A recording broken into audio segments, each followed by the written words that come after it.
Hello, everyone, and welcome to another episode of the Curious Mind podcast. In the previous episodes, I have talked about three approaches to life. The three were a virtue orientation, a needs orientation, and the self avoidance.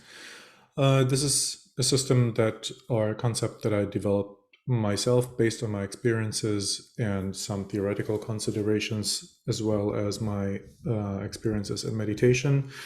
And I got some questions regarding to these, and so I wanted to address those and give you some answers, summarize a little bit the findings from the previous episodes to have a nice roundup of this topic that spanned over the past three episodes. So let's just get into it.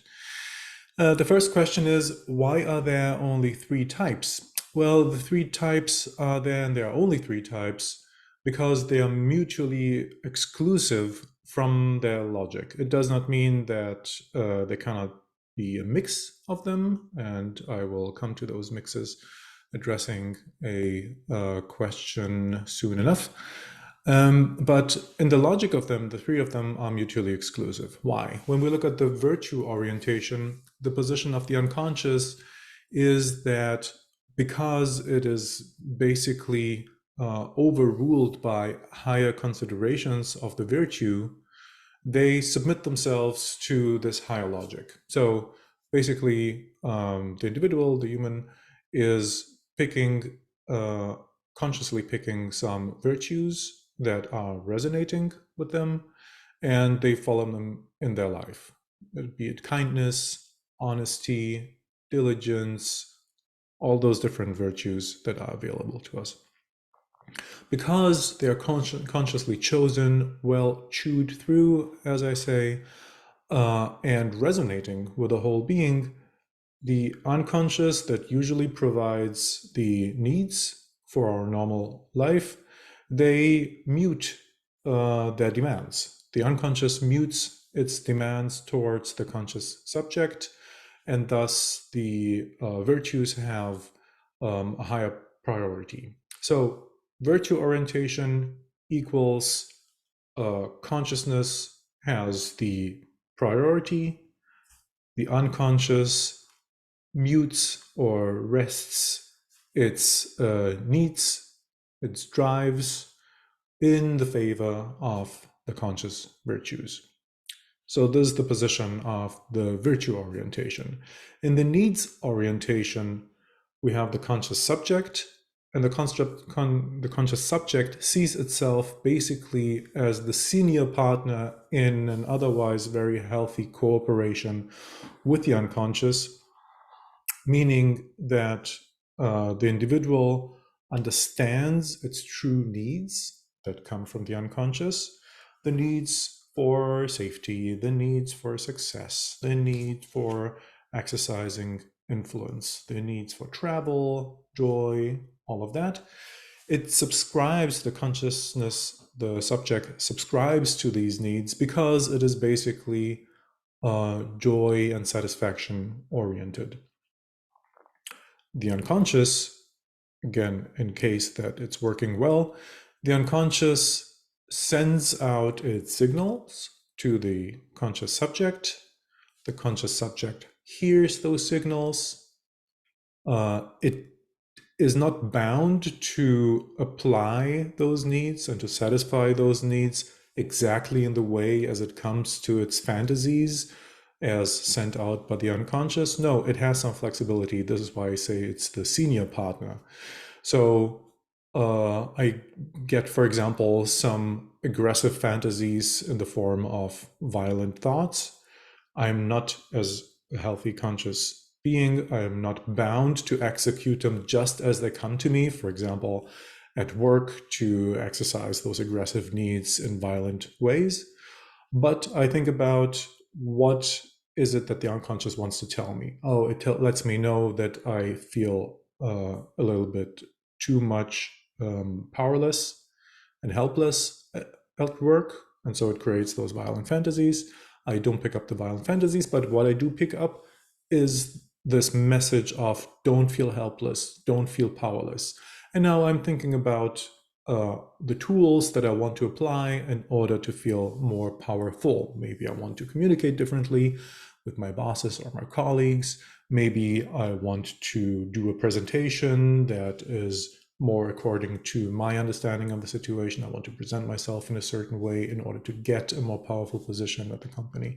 Whatever it is, but I'm not bound in a slave-like position to the way that the unconscious sends me its signals. I have a possibility to navigate around them, so that I find the most healthy way to address those needs in interaction with the outside world. Because keep in mind, the unconscious basically knows itself. It knows its drives, it knows its needs and communicates them to me. It doesn't know very well what is best in the outside world. This is my position. Me as the conscious being, I know what works in the outside world. I know what is a well-moderated approach in order to satisfy those needs. And so this is what I do. So again, virtue orientation, the virtues have a clear priority. The unconscious is submitting itself to these higher purposes. In the needs orientation, the consciousness is the senior partner and depends on a good communication with the unconscious and its needs. The self-avoidance, on the other hand, this is the third approach, is an unsuccessful approach both to virtues and to needs, with the result that the unconscious, because it is not well addressed, because it is not heard, it is dissatisfied. The needs of the unconscious are dissatisfied, and thus it sends out uncomfortable, punishing moods, thoughts, feelings to the conscious subject. And the conscious subject, being overwhelmed by those uncomfortable impulses from the unconscious, and because it has not developed the proper skills to either subdue them or to cooperate with them, is bound to avoid them. This is the anxious type, or if the communication is well cut off, because the conscious being has not picked up, does not know its needs, then the unconscious stops to communicate with the conscious subject. And this inner emptiness, this lack of communication, the lack of a complex inner world, is what we then see and describe as a depression. And this is the characteristic of the self-avoidant type, as you will. And yeah, this is the answer to the question, why are there only three types? Because of the position of the unconscious. Either it is heard and submits, virtue, or it is heard and is fulfilled, this is the needs, or it is not heard and then it sends out negative impulses, and this is the self-avoidant. Next question. Is there a way to diagnose one's approach? Okay, so the idea of diagnosis in psychology, there is a very big difference between academic and thorough psychology and pop psychology.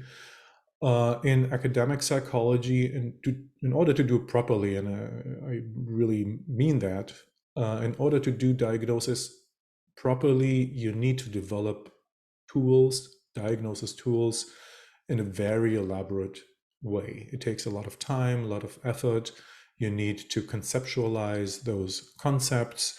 You need to create an item pool, which is very large, and then through different stages of conception of the diagnostic tool, the questionnaire, you have to filter out those that measure exactly what you want, avoiding those that don't measure what you want, or to leave aside those that pick up many different concepts, not only yours. So it's quite an elaborate and arduous process to create very valid diagnostic tools. In that sense, no, there is no way to diagnose those concepts. We can do it in a more intuitive way, but then it's not valid as something that you could clearly communicate, to your doctor or therapist and so on. This is more as in order to understand yourself a little bit better. For that, it is valid, not in a scientific and a precise way. And in order to self-diagnose yourself, you observe yourself. You observe the level of your satisfaction or happiness. You see if you're anxious or empty inside, if you know basically what you want. If you are anxious or empty inside, then you're clearly more the self-avoidant type. If you know what you want and you are flexible in the way to pursue it, and you are by inclination or by choice, you are more of a hedonist that wants to enjoy life to the fullest, let's say, then you're clearly more a needs-oriented person. And if you want to achieve rather a calm, stability, peace of life, and so on, if you not depend on the outcome of your actions, but you're satisfied with going in the right direction, then clearly you are more a virtue-oriented person. The next question.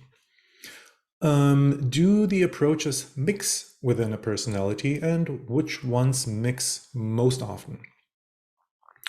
And here, to be clear, most of us clearly are mix types. It's to find those in purity, those three types, is almost like an archetype and is a little bit artificial.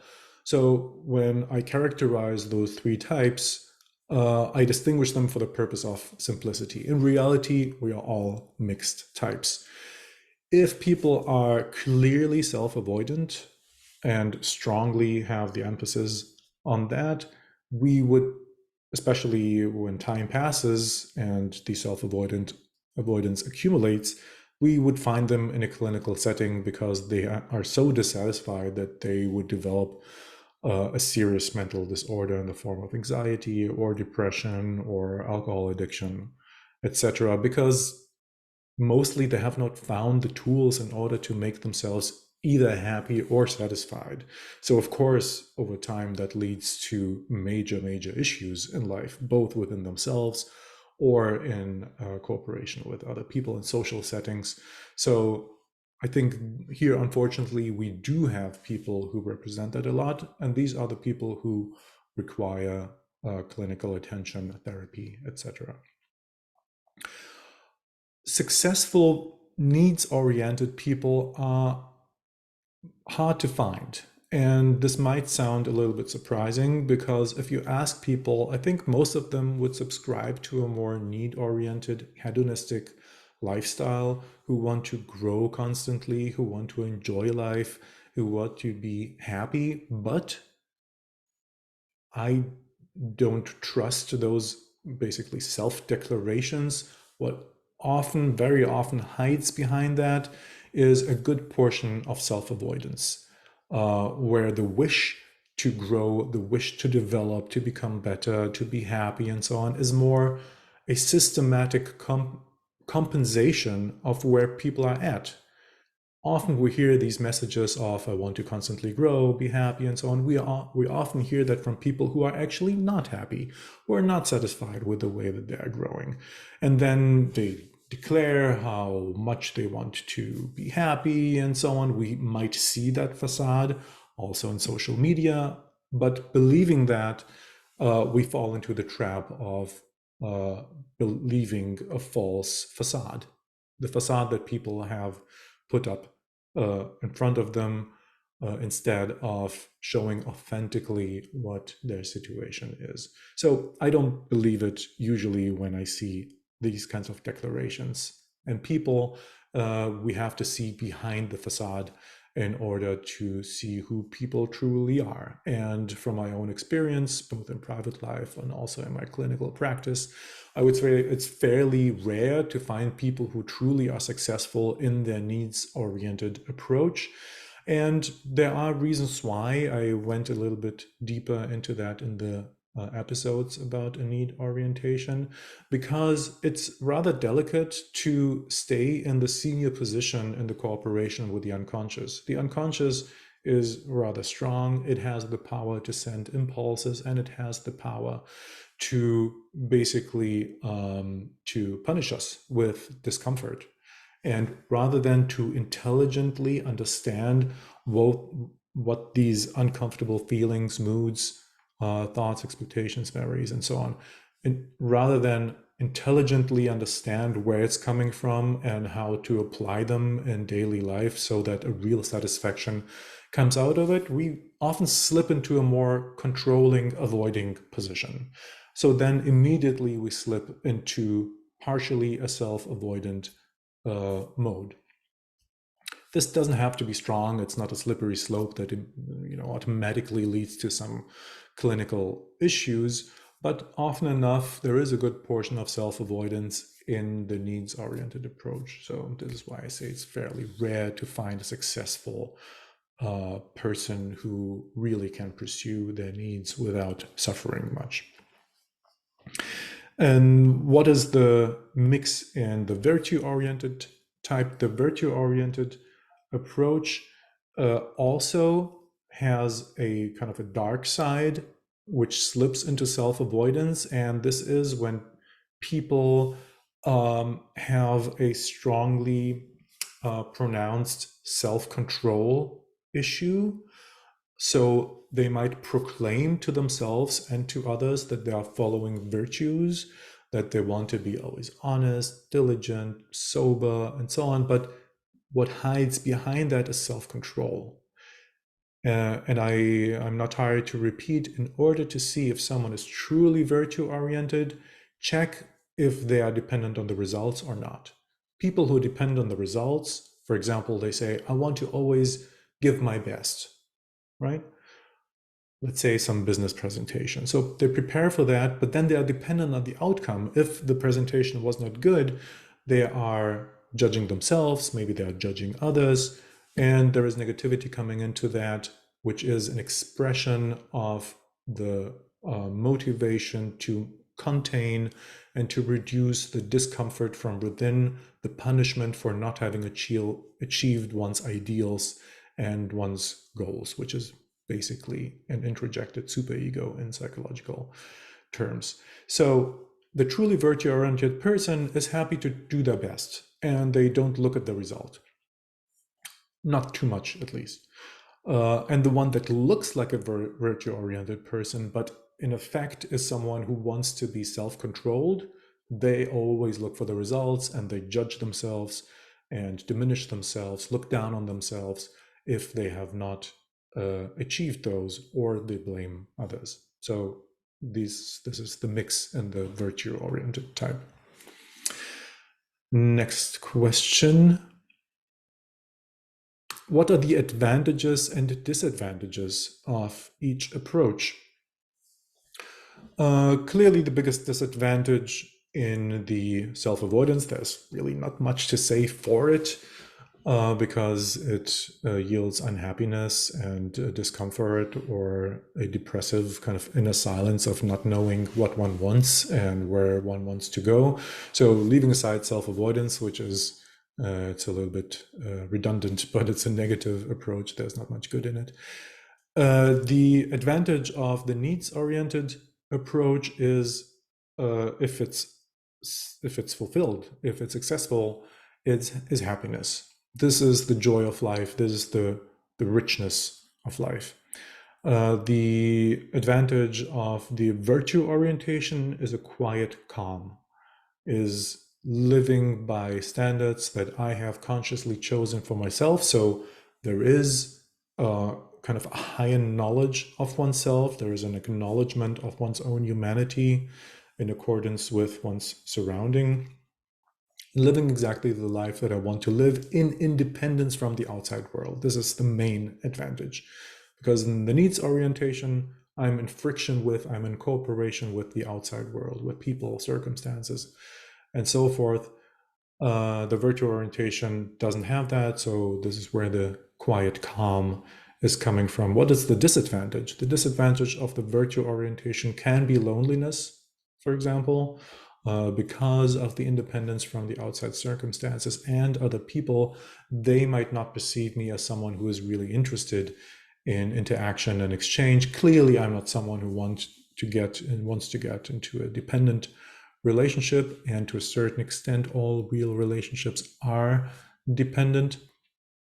So loneliness, solitude can be a disadvantage of the virtue-oriented type, even though those virtue-oriented people want to exchange, but they want to exchange they want to interact based on virtues and not so much based on, individual traits and hobbies, and, reflect about daily life in the normal way. The disadvantage of the needs orientation, again, is that it's a slippery slope. With the unconscious, there is the danger to fall into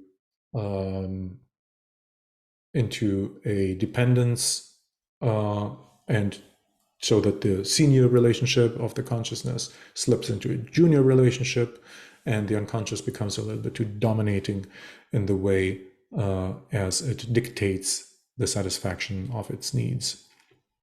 Also, I need to know myself pretty well for a successful need orientation and have the intelligence to look behind the overt expression of the needs, to connect the dots and to see that there is a level behind that I do not have to fulfill the needs in the most obvious way, but there are ways to go around it by which the unconscious still is satisfied and gives me the flexibility to enjoy my freedom and to enjoy my happiness from the satisfaction of the needs. The next question: are the typical circumstances that lead us to live according to one of these approaches? That's a good question. I think people have a predisposition. Especially, I don't think that we can choose very much if we are virtue or needs oriented. The next question, I will try to answer that in a little bit more detail. So it's not so much circumstances, I think, that lead us to live according to one of those three approaches. It's life happens and people develop, and then according to their inclination, they will choose a path that is for them. Now, given that, with external support, with a good understanding of what those three approaches are, people might discover that they are lacking a little bit of virtue, for example, in their life. So let's say they see themselves as purely needs oriented, but the constant strive, the work to understand one's needs and to apply them, for example, in therapy, they might understand that, oh, this is a lot of work and this work is exhausting. I need some rest. I need a mode where I'm not so dependent on the outside world, where I'm not so dependent on my moods, feelings, etc., so that it's smart to find virtues that resonate deeply with me. And by pursuing those virtues, I give myself a rest a little bit more, and I can attach to higher truths. So in that sense, we might tickle a little bit more of either virtues or needs into one's life. The example for the virtue-oriented is that people are quite aloof in the way that they pursue their philosophy or their religion or their spirituality. These are typically the places where we find expressed virtue-oriented people, but they lack joy in life. And this lack of joy might lead to an understanding that something is missing, right? So that they are a little bit too much virtue-oriented for their own good. Maybe they have rejected the part of themselves where they would be in more interaction with the outside world. They have favored the independence from the outside world. Okay, they did not become a clinical case, but yet some color and depth, interaction, human interaction, humanity is lacking. And so to introduce a little bit of a needs orientation so that colorful, joyful satisfaction comes into their life, that might be the thing that is necessary, and we can tickle that. We can find what resonates with them.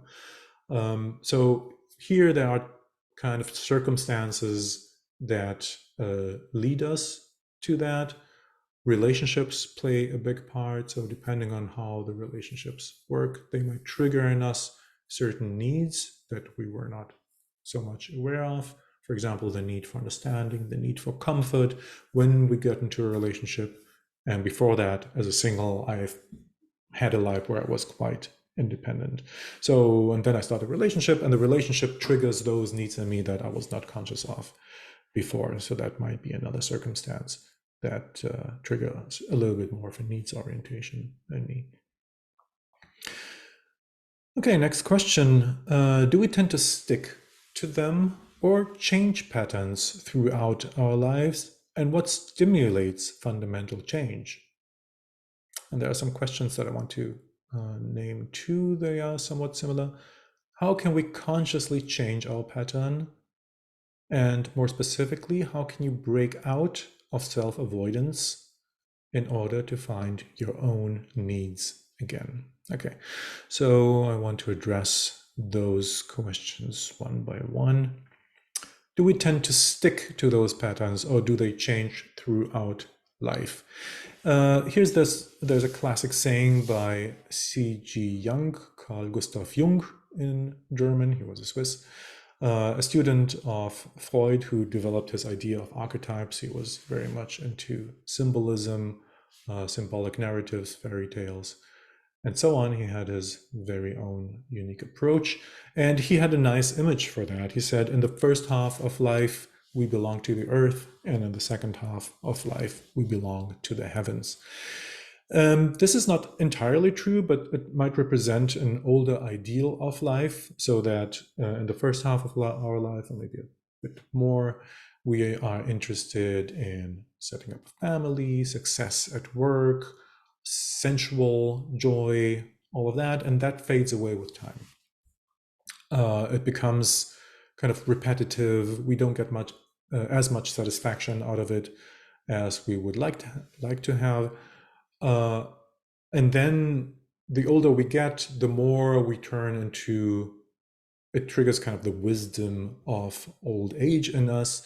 And this is an expression for basically the taking over of virtue orientation versus needs orientation. So there is some sort of a development throughout life where the tendency to move from needs to virtue orientation, and I would say it's at the beginning of our life, early childhood, and maybe the end of that is the end of puberty, is where there's a lot of anxiety at place, where the job of child rearing is really to implant in them security and understanding of themselves, so that then after puberty, as young adults, they can pursue their life as to the best of their ability, be it a needs orientation or a virtue orientation.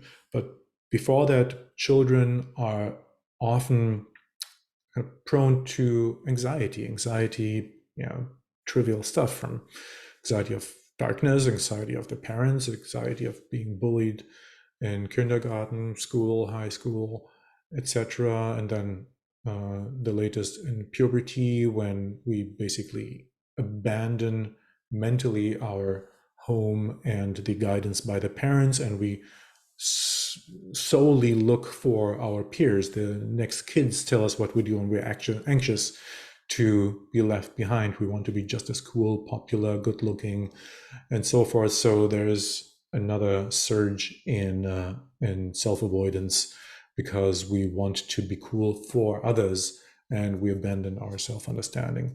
If it's well integrated at the end of puberty, we can again focus on ourselves, discover ourselves, and as I said, we can be more, we can develop more according to our predisposition, be it needs or virtue orientation, mostly needs orientation statistically.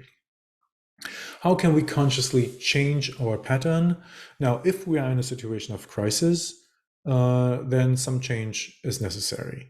And this change can come about, be it in a formal setting, in therapy, for example, or if it's in trustful conversations with friends or in relationship, in exchange with people that are really close to us.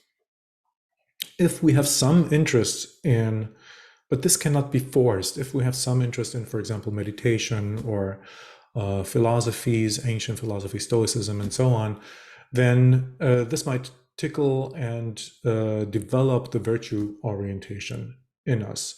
If we spend time with people who are in a successful way pursuing their needs, they might both give us examples of a rich life, which then increases our appetite to live such a life. And they might be also good examples of how to execute that, so that they don't do it in a superficial way, but they don't just display a needs orientation, but in interaction with them and in conversations with them, they teach us some wisdom of how to look behind, as I said before, the most obvious, the most superficial expression of the need, in order to help us to manage those needs and to address them in an intelligent way in exchange with the social reality, the reality of the outside world, the reality of my economic situation, and so forth.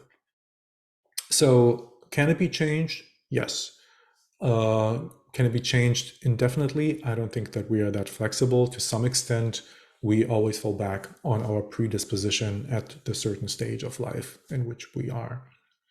And coming to the last most precise question here, how can we break out of self-avoidance in order to find our own needs again?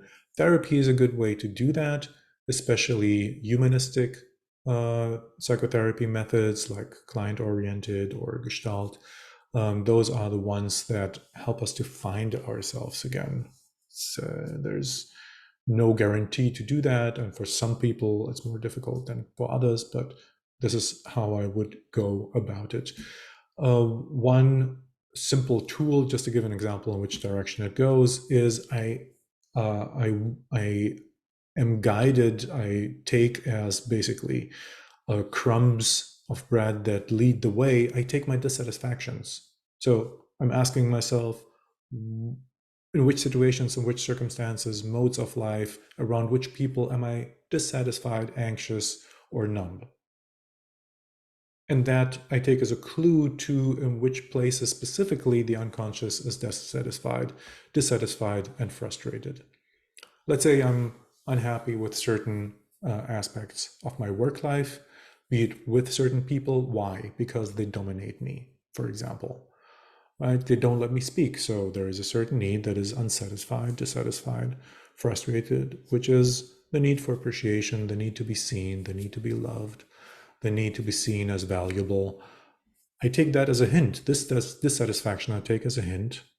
And then I start my intelligent journey to find out how could I apply this in normal life. I can ask myself, do I have to change the workplace?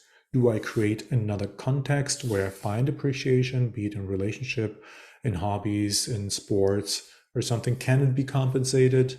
Or by going into the process of trying things out, I can go to a sports club, play volleyball, for example, start a relationship or improve my relationship with my partner in order to see, okay, I have upgraded my general satisfaction of my needs for appreciation in daily life. How much does that impact my my dissatisfaction at work?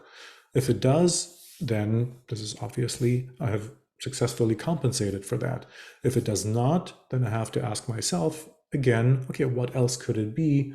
What is the hint there from the unconscious that it is not able to communicate clearly to me? What else work related is there that blocks me? And for example, it could be the prospect for a more satisfying career, so that the lack of appreciation with a certain person, for example, my boss at the workplace, might actually stand for my dissatisfaction with my job, career, money situation in general, so that I have to change those things, and that obviously these dissatisfactions, frustrations cannot be simply compensated by a better relationship or by doing more sports in a group. So I'm making an analysis of my frustrations. I connect the dots. I create some hypotheses. Guided by those hypotheses, I try to find intelligent applications. And then I assess again, I evaluate and see how my applications have affected my my prior frustrations and dissatisfactions. And if not, then I'm creating new hypotheses and follow these. It is, and in that sense, it's necessary absolutely to be patient. This is not something that, you know, works overnight, but the journey in itself is valuable and satisfying because no matter what happens, I'm getting to know myself better. This is on the one hand, and by pursuing all those hypotheses, I'm basically also telling my unconscious that I am really interested in its impulses, in the messages that it sent me. So this journey, even though I might not have been super successful in identifying directly what originally was asked from me, this journey will tell the unconscious that I'm interested in a better cooperation, and in the process, I will learn more about myself. The next question, how can therapy improve deficits of each type? And I think I've already mentioned the basic functions of therapy.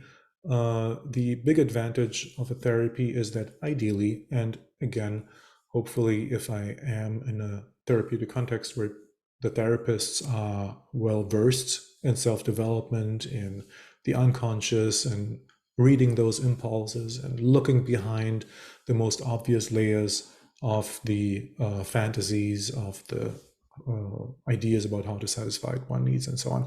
So, given all that, the big advantage is that there is an outside person who is independent from us, who basically has our best interest at heart, who is sensitive to the journey that I want to take, who listens to us, who evokes those different energies from the unconscious in order to then lead to better cooperation of the two of them. What are recommended books on the topic? Now, because this is basically a system that I have developed myself based on my clinical practice and insights from philosophy and meditation, there is no book per se about this topic. I am, next to my podcasts, I am working on writings and eventually compiling them into a book, but this is in some distant future. For now, I think I can recommend humanistic psychologists like Rogers, Gestalt therapists. Nietzsche is very good in highlighting certain aspects of human life, virtue orientation, courage, all these things that are necessary in order to have a process of growth, being able to see oneself, perceive oneself without anxiety, to accept what is coming from within, and then to transition into an intelligent application of those in the real world. Nietzsche is good for that to certain extents, if one is philosophically inclined, of course, and if you are philosophically inclined. It's always beneficial to go back to the ancient Greeks, for example, the Stoics. They are usually virtue oriented, so this is what you can find there. And they have many ways to shine a light on virtue orientation, the advantages of it, the advantage of being independent from outside circumstances, the independence also from internal circumstances, to be independent from my constant thoughts, my feelings, my impulses, hopes, wishes, expectations, fears, all of that. There is it's quite exhausting to get into interaction with them all the time. So the ancients are quite good in portraying an ideal person who is virtue oriented and more independent from not just the outside but the inner world itself. If one is more practice oriented, the Greeks and the Roman philosophers, I think they are more inspirational in the sense that they lay out the logic of it. The Easterns, so in India, for example, the Buddhists, the Advaitins, they have more a meditation oriented approach, which is more practical. So if you're inclined to this, you will find an approach that you can follow through daily practices in order to enrich and develop with a high rate of insight and detailed understanding of virtue orientation that will benefit your daily life. A, if you're so inclined. B, if you have the talent to do these things, if you have the patience to do these things, and if you're good in an application. I mean, this is by far not given. Most people who meditate are not very successful in it. So again, it's the few that have a real talent there that can benefit from these approaches. Even though to try and meditate will teach you something always, but it will not, lead you typically very far unless you have a strong calling for them and a talent. The last question, how does our modern culture shape these patterns? Okay, so I'm going back to the basics that I've described in more detail in the 3 episodes prior. The big danger when we approach ourselves, be it in a needs-oriented or a virtue-oriented mode, is we have to know ourselves. We have to know our unconscious needs, our individual needs, in order to be a successful needs-oriented person.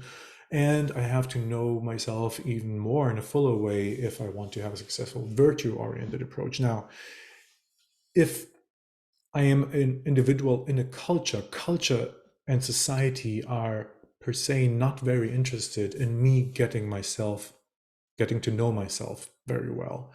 What society and culture are interested in is that I'm a valuable individual within culture, that I advance the culture, advance the society. So society has their own ideals, values, needs, and so on, and they are not mine.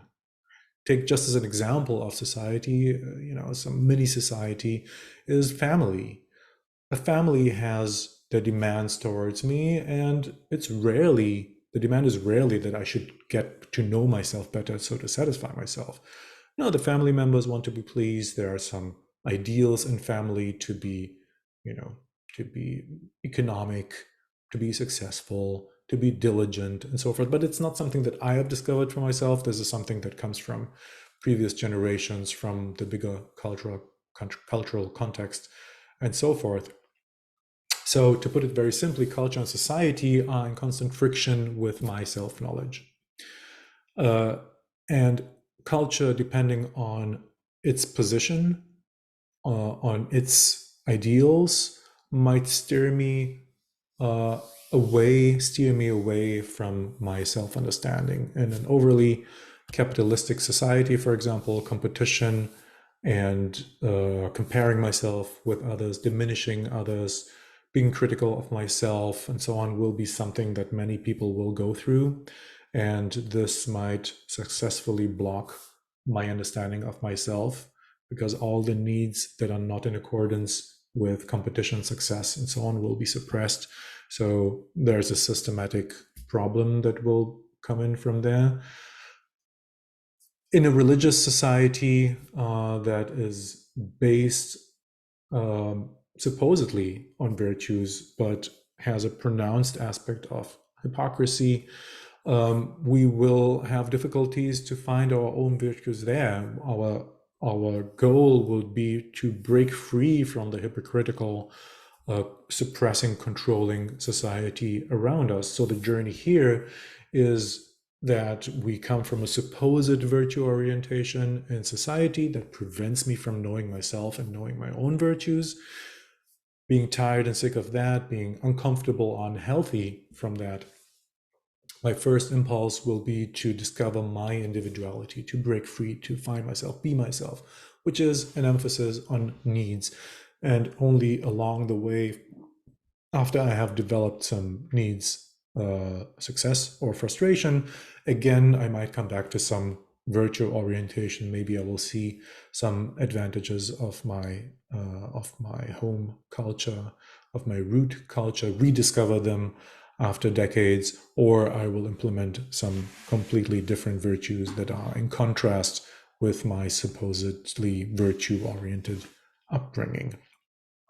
Okay, these were the questions that I got from you. I hope you found it interesting to review them, and you might take away some ideas, some messages for yourself.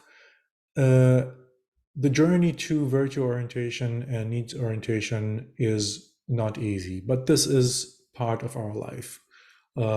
We cannot expect to push some buttons and to immediately find myself.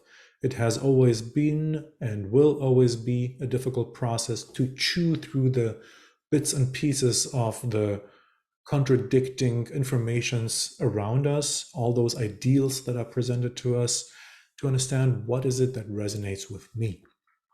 And this is not a clear answer. It's always a next hypothesis. I'm realizing something, I'm implying something. Then I understand something else about myself. So it's more a puzzling together, a more bringing pieces together towards an integration that maybe after some years of increasing satisfaction, I have a well rounded understanding of myself. And then I don't have to update myself all that often. After I have achieved some self understanding and a satisfaction with the mix of needs and virtues in my life, and have learned some tools how to fend off self avoidance and its consequences in my life, then I can do, and I will do, a regular update maybe every year or 2 or 3 years, where I ask myself, am I still on the right track? Maybe I want to change something here and there. Maybe I need to update my relationship. And then this is good enough. And I think it's when people come to this point, they can see themselves as very lucky and have lived a life worth living, a successful approach that they can master and be good examples for others as well. Okay, I hope you enjoyed, and see you next time.